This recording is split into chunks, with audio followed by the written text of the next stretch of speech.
Hey! In front of me is INFINIX Hot 12i, and today I would like to show you how you can connect it to a printer.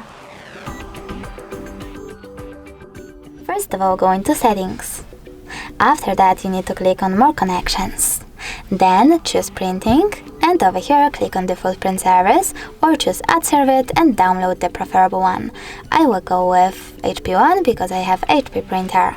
Wait for it to install and click on the back button twice.